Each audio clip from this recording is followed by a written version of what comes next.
విషయాలను చెప్పడం మానేసి వైఎస్ఆర్ కాంగ్రెస్ పార్టీ ప్రభుత్వం 5 సంవత్సరాల్లో ఏదో అది చేసింది ఇది చేసింది అనేటువంటి ఒక బురదజల్లే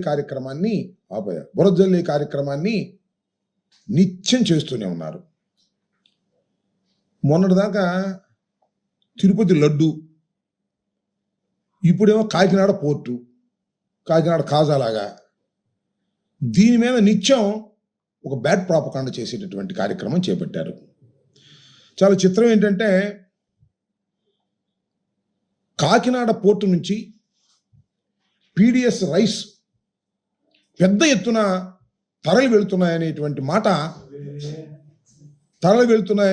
మాట ఇవాళది కాదు.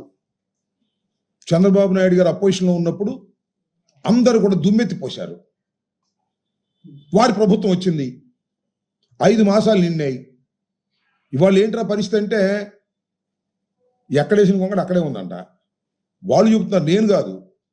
సాక్షాత్తు పవన్ కళ్యాణ్ గారు డిప్యూటీ చీఫ్ మినిస్టర్ వెళ్ళి చెప్తున్నాడు, పౌర సరఫరాల శాఖ మంత్రి గారు చెప్తున్నాడు, ఇంకా ఇక్కడ పీడిఎస్ రైస్ బియ్యం విచ్చలవిడిగా జరుగుతూ ఉంది. ఎవరి వైఫల్యం ఇది? జగన్మోహన్ రెడ్డి గారి వైఫల్యమా? వైఎస్ఆర్సీపీ వైఫల్యమా? మీ వైఫల్యం కాదా? పౌర సరఫరాల శాఖ మీరు తీసుకున్నారు. మరి చెక్ పోస్టులు ఉన్నాయి, 2 చెక్ పోస్టులు. ఆ చెక్ పోస్టులు దాటుకు వెళ్ళాలి, మళ్ళా కస్టమ్స్ క్లియరెన్స్ ఉండాలి. అయినా కూడా పీడిఎస్ రైస్ భారీ ఎత్తున ఎగుమతి జరుగుతూ ఉంది ఇతర దేశాలకి అనేటువంటి మాట మీరు మాట్లాడుతున్నారంటే, are you not feeling shy? మీకు సిగ్గు అనిపించడం లేదా? ప్రభుత్వం మీకు వచ్చిన తర్వాత కూడా ఇంకా మీరు పీడిఎస్ రైస్ని ఆపలేకపోయారే మీ భాషలో. అదేమంటే అంత పెద్ద పోర్టుకి 20 మంది కానిస్టేబుల్సా? ఎంతమంది పెట్టాలి? పెట్టు, ఒక 2 లక్షల మందిని పెట్టు. ఎవడు కదన్నాడు? ఇవాళ మీ అధికారం వచ్చింది కదా, 5 మాసాల నుంచి పరిపాలన చేస్తున్నారు కదా, ఎందుకు మీరు పెట్టడం లేదు? పెట్టవచ్చు కదా. దానికి సమాధానం లేదు. ఎంతసేపు వైఎస్ఆర్ కాంగ్రెస్ పార్టీ పాలన మీద బురద జల్లేటటువంటి కార్యక్రమంలోనే కాలయాపన చేస్తున్నారు తప్ప, ఇప్పుడు మీ ప్రభుత్వం పనిచేస్తున్నటువంటి విధానం పట్ల మీరు మాట్లాడలేకపోతున్నారు. మొన్న చాలా చిత్రం, ఇంతకుముందు కూడా చెప్పా, సాక్షాత్తు ఉప ముఖ్యమంత్రి గారు వెళ్ళిపోయాడు. రఫ్ సీ ఉంటే బోటులో వెళ్ళిపోయాడు. సీజ్ ది షిప్ అన్నారంట, సీజ్ చేశారంట. Cinema dialogue. నేను కూడా నిజమే అనుకున్నా ఆ రోజు చూసి. తర్వాత చూసింది ఏంటంటే, కలెక్టర్ వెళ్ళాడు అంతకుముందు, షాన్ మోహన్ అంట, బుధవారం వెళ్ళాడు. ఆ షిప్ను చూశాడు, లోపలంతా పరిశీలించాడు, దాని మీద యాక్షన్ అన్నాడు. యాక్షన్ అనేది మళ్ళీ ఇల్లు వెళ్ళారు. ఎందుకు వెళ్ళారు నాకు అర్థం కాల. కలెక్టర్ వెళ్ళాడు, ఒకసారి పరిశీలన చేశాడు, దానిలో దొంగ బియ్యం ఉందన్నారు, దాన్ని సీజ్ చేయాలన్నారు, అయిపోయింది కదా. మళ్ళీ ఇల్లు ఎందుకు వెళ్ళారు నాకు అర్థం కాల. నాకు మళ్ళీ వెళ్ళి సీజ్ ది షిప్ అన్నా అంట. అదేమో ఫ్రంట్ పేజీలో వీడియోలు, గందరగోళాలు, సినిమాటిక్లో. నాకు ఇది చూస్తుంటే ఏమనిపిస్తుంది అంటే, ఒకసారి కలెక్టర్ చేశాడు, మళ్ళీ ఈ నెల మళ్ళీ చేశాడు. నాకు ఆ తనికల బర్లి సినిమా ఒకటి గుర్తుంది నాకు. దానిలో జరగాలి చెల్లి పెళ్ళి, మళ్ళీ ఇది తంతు, మళ్ళా సీజ్ చేస్తారా? ఏమైనా అర్థం ఉందా? ఇది పరిపాలన మీది? మీకు పరిపాలన అసలు అర్థమైందా? వాట్ ఇస్ ది అడ్మినిస్ట్రేషన్ మీకు తెలుసా? రఫ్సీలోకి మీరు వెళ్ళిపోయారు, వద్దని చాలామంది అన్నారు అనేటువంటి ప్రయత్నాలు కూడా చేశారు. ఇంకో మాట కూడా చెప్తున్నా ఇక్కడ. ఇవాళ మన నాదెళ్ల మనోహర్ గారు, జనసేన సిద్ధాంతకర్త, ఆయన నేను ప్రెస్ మీట్ పెట్టి ఏదేదో మాట్లాడేటటువంటి ప్రయత్నం చేశాడు. ఏమంటాడంటే, ఈ కాకినాడ పోర్ట్ 5 సంవత్సరాల్లో విచ్చలవిడిగా బియ్యాన్ని ఎగుమతి చేశారు, దొంగ బియ్యాన్ని. నేను ఒక మాట ఇక్కడ ప్రజలు కన్ఫ్యూజ్ కాకుండా ఒక మాట చెప్పాలి. మన రాష్ట్రంలో కాకినాడ పోర్టు నుంచి పెద్ద ఎత్తున బియ్యం ఇతర దేశాలకు ఎగుమతి అవుతుంది with the permission of the government. చాలా పెద్ద ఎత్తున. మన రాష్ట్రం నుంచే కాదు, బియ్యం ఒరిస్సా, ఛత్తీస్గఢ్, తెలంగాణ, ఇంకా దగ్గరగా ఉన్నటువంటి పోర్టులు లేనటువంటి రైసు పండేటటువంటి ప్రాంతాల నుంచి కూడా బియ్యం వచ్చి ఇక్కడి నుంచి ఎగుమతి అవుతాయి. చాలా పెద్ద ఎత్తున ఎగుమతి అయ్యేటటువంటిది కాకినాడ యాంకరేజ్ పోర్ట్. ఎందుకు ఇక్కడ ఇంత బాగా ఎగుమతి అవుతాయి అంటే, యాంకరేజ్ పోర్ట్లో ధరలు తక్కువ, ఎందుకంటే ప్లాట్ఫామ్ డీప్ సీ పోర్ట్ కాదు, నడి సముద్రంలో ఎక్కడో వెజల్ పార్క్ చేసి ఉంటుంది. పడవల్లో పెద్ద పెద్ద పడవల్లో బస్తాలు వేసుకుని అక్కడికి వెళ్ళి అక్కడి నుంచి ఆ వెజల్స్లోకి ట్రాన్స్ఫర్ చేస్తారు. ప్లాట్ఫామ్ ఛార్జెస్ పడవు. ప్రభుత్వం యొక్క సంస్థ యొక్క పోర్ట్ ఇది, యాంకరేజ్ పోర్టు. దీనిలో అనేక వేల మంది పనిచేస్తుంటారు. ఏంటి, బియ్యం బస్తాలు దించేవాళ్ళు, ఎత్తేవాళ్ళు, మళ్ళీ పడవల్లో వేసేవాళ్ళు, మళ్ళీ అక్కడి నుంచి తీసుకెళ్లేవాళ్ళు, అక్కడి నుంచి వెజల్స్లోకి ఎత్తేవాళ్ళు. కొన్ని వేల కుటుంబాలు దీని మీద ఆధారపడి బతుకుతూ ఉన్నాయి. It is a very very genuine business. మధ్యలో పీడిఎస్ రైస్ దొరబడతాడు, స్మగ్లింగ్, వాడిని పట్టుకోవాలి. ఇక్కడ చేయాల్సింది ఏంటి, అక్కడ అధికమైనటువంటి పోర్ట్లో ఎగుమతులు జరగాలి, పీడిఎస్ రైస్ని ఫిల్టర్ చేసి పట్టుకోవాలి. ఇది సింపుల్గా చేయాల్సినటువంటి పని. అసలు మనోహర్ గారు చదివిన మొత్తం అంతా ఇక్కడ జరిగిపోతుంది, మొత్తం స్మగ్లింగ్ అంతా. అసలు నాకు ఇంకో ఆశ్చర్యం వేస్తుంది. మొన్న పవన్ కళ్యాణ్ గారు చెప్పారు, ఆర్డీఎస్ వస్తే ఏం చేస్తాం, కసప్ వచ్చి కాల్ చేస్తే ఏం చేస్తాం, పాకిస్తాన్లో వస్తే ఏం చేస్తాం. ఏం పోయగలవు నాకు అర్థం కాలేదు. మన పోర్టు గురించి అంత అభద్రతాభావంతో మాట్లాడుతున్నారు. పెట్టండి కానిస్టేబుల్స్ మొత్తాన్ని మీటర్ దించేయండి, మొత్తం టోటల్గా మీటర్ దించేసి బందోబస్తు చేయండి. మనోహర్ గారు అంటున్నాడు ఎవరిని లోపలికి వెళ్ళలేదంట, వీళ్ళే ఉన్నారంట. లోపలికి వెళ్ళిస్తారా? అక్కడ ఎంతమంది కార్మికులు వెళ్తున్నారు, ఎంతమంది కార్మికులు వస్తున్నారు, ఇదేమో టికెట్ పెట్టి చూపిస్తారా పోర్టు? నాకు అర్థం కాల. నువ్వు పంపించు రోజు అందరినీ వరుసన క్యూ పెట్టి, ఎంత దుర్మార్గం నాకు అర్థం కాల. It is a completely failure of కూటమి ప్రభుత్వం. మనోహర్ గారు పూర్తిగా ఫెయిల్ అయిపోయారు. అందుకని తోడుగా మన పవన్ కళ్యాణ్ గారిని తీసుకెళ్ళి సినిమాటిక్లో హంగామా చేసి పెద్ద పెద్ద డైలాగులు చెప్పి వారిని వారు దూషించుకుని చేసేటటువంటి కార్యక్రమం చేశారు. ఇది చాలా దుర్మార్గమైనటువంటి విషయం. అదేమంటే కొత్త వాదన ఒకటి తీసుకొచ్చాడు నిన్న.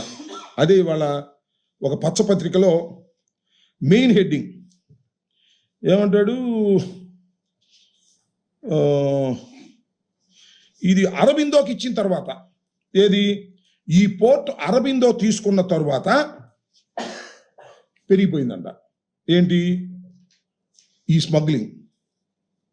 అరబిందో తీసుకుంది యాంకర్ పోర్ట్ కాదు, యాంకరేజ్ పోర్ట్ కాదు, కాకినాడ డీప్ సీ పోర్ట్. అది కేవీ రావు గారి దగ్గర ఉండేది. దాని నుంచి 41.2% అరబిందో వాళ్ళు తీసుకుంటారు. నాకు తెలియగలుగుతా. ఈ పెద్ద పెద్ద కంపెనీ షేర్లు అమ్ముకుంటుంటే తీసుకుంటుంటారు. ఈయన మనోహర్ గారు చూడండి, మెడ మీద కత్తి పెట్టారంట. ఏమయ్యా కేవీ రావు గారు ఏమన్నా మీకు కంప్లైంట్ ఇచ్చాడు? ఆయన మాకేం తెలియదండి, కత్తి పెట్టారు. ఈయన చూసినట్టే. రామోజీరావు గారు కూడా షేర్లు అమ్ముకున్నాడు. ఎవడు కత్తి పెడితే అమ్ముకున్నాడు చెప్పండి, నాకు అర్థం కాల. 41.2% అరబిందోకి వస్తే, that not a anchorage port, deep sea port. దానిలో వెరీ లిటిల్గా మాత్రమే రైస్ ఎక్స్పోర్ట్ అవుతాయి అక్కడ నుంచి, చాలా తక్కువగా. ఎందుకంటే ఖరీదు ఎక్కువ కాబట్టి లోడింగ్ ఛార్జెస్, ప్లాట్ఫామ్ ఛార్జెస్ పడతాయని ఆయనే చెప్పాడు.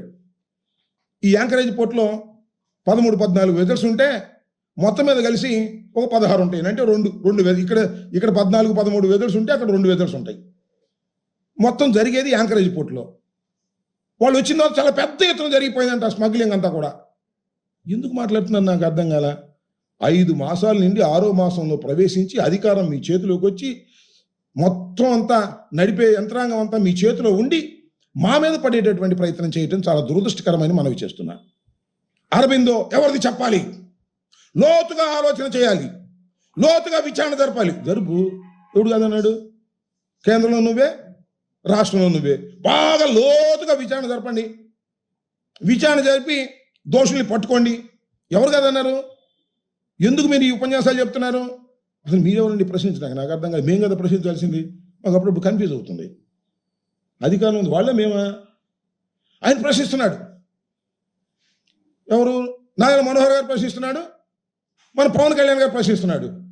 అధికారంలో ఉంది మూడు. ఆయన ఒకరు ఉప ముఖ్యమంత్రి, ఇంకో ఆయన పౌర సరఫరాల శాఖ మంత్రి. వీళ్ళెళ్ళి కాకినాడలో ప్రశ్నిస్తున్నారు. ఏమిటి అన్యాయం? పీడిఎస్ రైస్ ఎందుకు వెళ్తుంది? ఎవరిని అడుగుతున్నావు స్వామి? నీ చెక్ పోస్టులు ఉన్నాయి అక్కడ, నీ ఆధీనంలో ఉంది. ఒక పెద్ద డ్రామా, చేతగాని తనం, ఎదుటివాడి మీద మాట్లాడేటటువంటి ప్రయత్నం మీరు చేస్తున్నారు. నేను నిన్న కూడా చెప్పా, కాకినాడలోనే ఉంటాడు మన పౌర సరఫరాల శాఖ మంత్రి. ఎందుకంటే కలెక్షన్ కోసం నేను అంటున్నారు. Full collection. నేను మొన్న చెప్పాగా 200 కోట్ల రూపాయలు రైతులు కాదు మిల్లర్స్కి రిలీజ్ చేశారు. 8% కాడ కొట్టేశారు. ఇది ఏ మిల్లోనే చెబుతారు. ఇది నా ఆరోపణ. సమాధానం చెప్పండి. సమాధానం చెప్పరు. సమాధానం చెబితే తీసుకుని నిజమే కదా అని మిల్లర్స్ అందరూ వచ్చే పరిస్థితి ఉంటుంది. ఆయన అంటాడు, అసలు ఈ కాకినాడ పోర్ట్ నుంచి గత 3 సంవత్సరాల్లో ఎన్ని లక్షల మెట్రిక్ టన్నులు ఉత్పత్తి అయిందో చెబితే మీరు ఆశ్చర్యపోతారు. 1,35,00,000 మెట్రిక్ టన్నులు కాకినాడ పోర్ట్ నుంచి వెళ్ళింది. అది ఎంత అంటే 48,537 కోట్ల ఖరీదు చేసేటటువంటిది ఈ గత 3 సంవత్సరాల్లో జగన్మోహన్ రెడ్డి గారి పరిపాలన వెళ్ళింది. ఇది అన్యాయం, అక్రమం, అన్యాయం. ప్రజలు ఆశ్చర్యపోతున్నారు అని నేను ఇంకోటి చెబితే అందరూ ఆశ్చర్యపోతారు. పవన్ కళ్యాణ్ గారు కూడా ఆశ్చర్యపోతాడు, మన మనోహర్ కూడా ఆశ్చర్యపోతాడు. అంటే వాళ్ళిద్దరూ ఆశ్చర్యపోవడానికి వాళ్ళకి తెలియకపోతేగా, తెలిసే ఉంటుంది. అందుకని ఆశ్చర్యపోలేమని నాకు అనుమానం. అదేంటో తెలుసా మీకు? మొత్తం ఈ రాష్ట్రంలో కాదు, ఈ దేశంలోనే రైస్ ఎక్స్పోర్ట్ చేసేటటువంటి కంపెనీ ఏదైనా ఉంది అంటే దేశంలో 3rd ప్లేస్లో ఉన్న కంపెనీ ఒకటి ఉంది. మన రాష్ట్రంలో నెంబర్ 1 ప్లేస్లో ఉన్నటువంటి కంపెనీ ఒకటి ఉంది. దాని పేరు పట్టాభి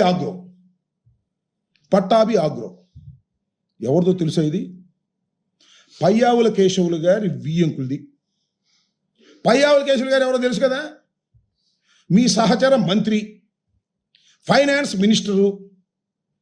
ఆయన వియ్యంకుడు మొత్తంలో నెంబర్ 1గా ఆంధ్ర రాష్ట్రం నుంచి బియ్యాన్ని ఎగుమతి చేసినటువంటి గొప్పవాడు. ఇంకోటి కూడా చెప్తున్నా, మొన్న మీరు స్టెల్లా అనే దానిలో పట్టుకున్నారు కదా, కలెక్టర్ గారు వెళ్ళి సీజ్ చేశాడు. స్టెల్లా అనేటువంటి వెజల్ని పట్టుకున్నారు. ఇదే గొడవ. ఇవాళ మీరు డీప్ సీలో ఉంది ఒకటి, ఎంవి కనస్టర్ ఆ వెజల్ పేరు. దానిలో 42,500 మెట్రిక్ టన్నులు ఆల్రెడీ పట్టాభి ఆగ్రో వాళ్ళు లోడ్ చేశారు. ఇంకా కొంత లోడ్ చేయాలి. రఫ్సీ ఉంది కాబట్టి లోడ్ చేయడం లేదు.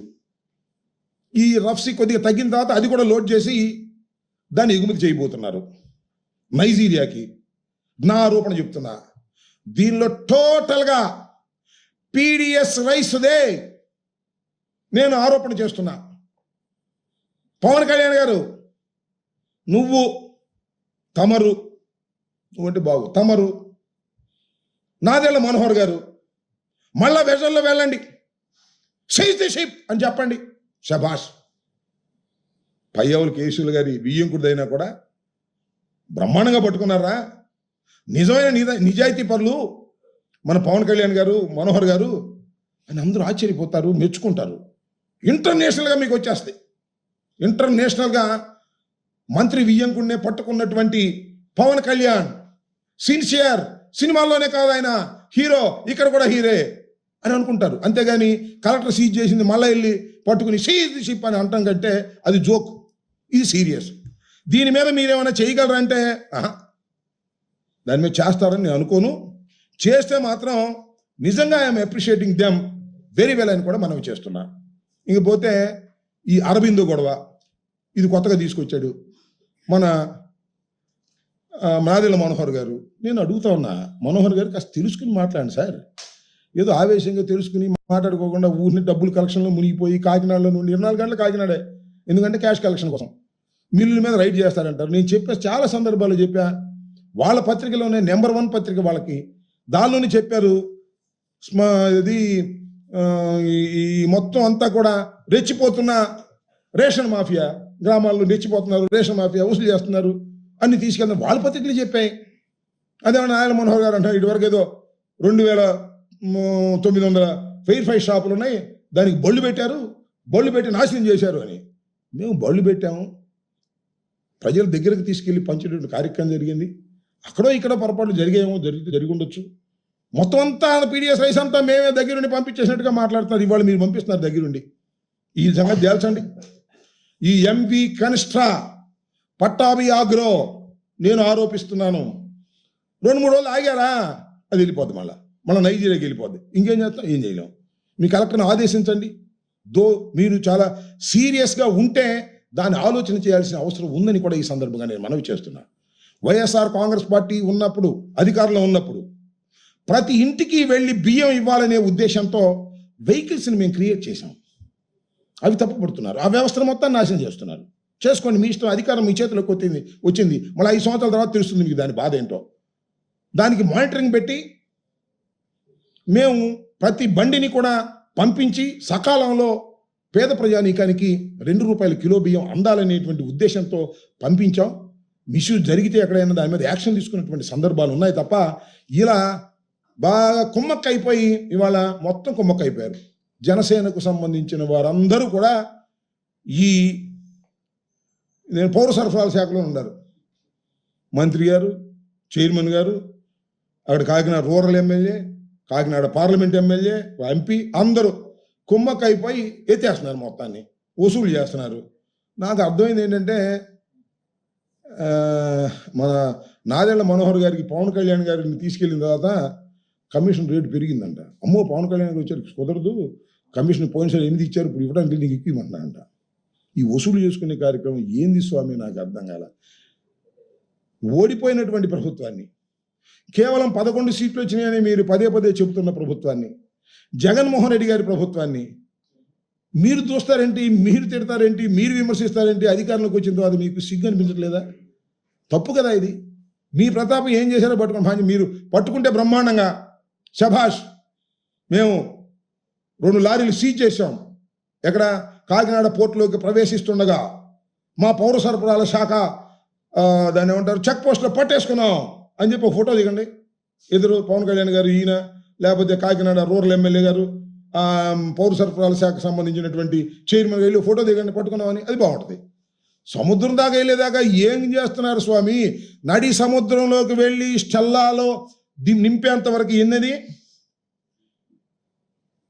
640 మెట్రిక్ టన్నులు పీడిఎస్ రైసుని నడి సముద్రంలో నింపేంత వరకు పౌర సరఫరాల శాఖ పోలీసులు గుడ్డి గుర్రాలకు పళ్ళు దోముతున్నారా అనేది నా ప్రశ్న. ఇది మీ అసమర్థత కాదా అనేది కూడా నేను ఇక్కడ ఈ సందర్భంలో చెప్పదలుచుకున్నాను. ఇంత అసమర్థమైన పరిపాలన చేస్తూ మా మీద పడి రోజు మమ్మల్ని ఏదో మీ పత్రికలు ఉన్నాయి, రాసే పత్రికలు అని చెప్పేసి రోజు మా మీద పడి రాసేటటువంటి ప్రయత్నం చేస్తున్నారు. ఇది సరైనటువంటి విధానం కాదు. మేము ప్రజలకు జవాబుదారీతనంగా ప్రతి పేదవాడికి బియ్యం తినేందుకు కావాలని ప్రయత్నం చేసినటువంటి ప్రభుత్వం, ఆ ప్రభుత్వం మీద పడి రోజు మాట్లాడటం కంటే మీరు చేయవలసింది ఏమన్నా ఉంటే అది చేసి ప్రజలకు ఉపయోగపడే విధంగా చేయాలని ఈ సందర్భంగా చెబుతున్నాను.